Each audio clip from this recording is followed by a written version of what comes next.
is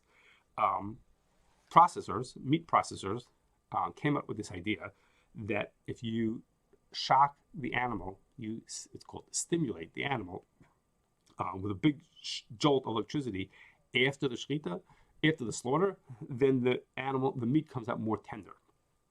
It has to do with hastening rigor mortis, and somehow that makes the meat more tender.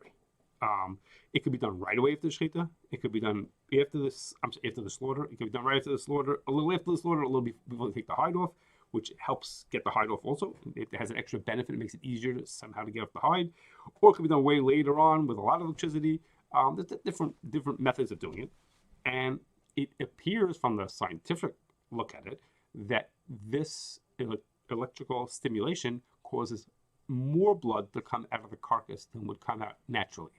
So from that perspective, if it's true that more blood is coming out, that's good for hashgacha. That would be good for us. The more blood that comes out, the better.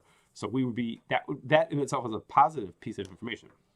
However, many people who spoke about it were not in favor of this practice, and they said, the idea that we're going to make the rigor mortis, the animal, stiffening up, and the muscles stop moving, may happen more quickly. That's the goal here. That's their goal of it. By doing that, that makes the meat somehow more tender.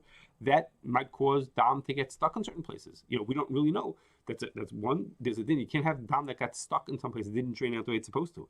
It could cook the blood inside the meat. It could move. It could be, make the dam be pierced from one place to the other and not drain out like it's supposed to. Or it could cause things that we're not even aware of. We don't even know what other effects it has on melicha. Some invoke what the Pri Megadim says. Pri Megadim says that you should be careful about the halachas of melicha and these kind of dinim, because it's karv ma'od le'isur Torah.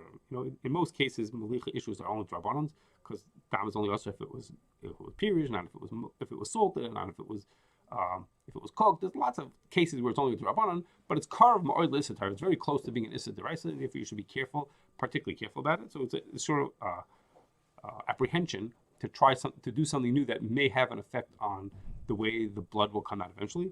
Therefore, none of the reputable American hashgachas will allow this. I include it here, not when we talk about melicha, because it's a hidden thing. It's something that goes on in the parts of the plant between the shechita and the bedika, like someplace where people are not paying so much attention to it. And so therefore, it's worth just mentioning this idea.